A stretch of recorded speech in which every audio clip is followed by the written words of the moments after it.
நீங்க இப்படி கத்திட்டு இருந்தா நான் எப்படி இன்ஜெக்ஷன் போடுறது? மீனாட்சிக்கும் காய்ச்சல் வந்திருக்குமா? ஐஸ்வர்யா வந்து பயங்கரமாக கோவப்படுறாங்க சேதுபதி பார்த்து. அது காரணம் இருக்குது. என்ன அப்படின்னா மீனாட்சிக்கும் அழகருக்கும் வந்து தடுப்பூசி போடுறாங்க. ஸோ அந்த டைம் பார்த்தீங்க அப்படின்னா தமிழ்ச்செல்வி வந்து கூப்பிட்டு கேட்குறாங்க.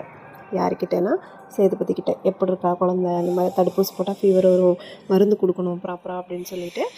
ஸோ நைட்டு வந்து பார்த்திங்க அப்படின்னா, ஏன்னா ஏற்கனவே தெரியும் 4 ஹவர்ஸ் ஒன்ஸ் வந்து நம்ம மருந்து கொடுக்கணும் அப்படின்ட்டு அவங்க கால் பண்ணி ரிமைண்ட் பண்ணிகிட்டே இருக்காங்க. ஸோ அதை வந்து சேதுபதி ப்ராப்பராக குழந்தைக்கு முழிச்சு விடிய விடிய கொடுக்குறாரு மருந்து. ஸோ இதில் வந்து ஐஸ்வர்யா தூங்கிடுறாங்க. மறுநாள் வந்து ஃபங்க்ஷன் அப்போ சேதுபதி என்ன பண்ணுறாங்க அப்படின்னா தையல் மிஷினு, அப்புறம் வந்துட்டு சைக்கிள் எல்லாம் கொடுக்குறாங்க மக்களுக்கு. ஸோ அந்த டைம் ஃபோன் பண்ணி என்ன சொல்கிறாங்கன்னா, தமிழ்ச்செல்வி குழந்தைக்கு எப்படி இருக்குது அப்படின்னு சொல்லிட்டு கேட்டுட்டு இந்த டைமுக்கு மருந்து கொடுக்கணும் அப்படின்னு சொல்லிட்டு சொல்கிறாங்க. இதெல்லாம் வந்து ஐஸ்வர்யா பார்த்துட்டே இருக்காங்க.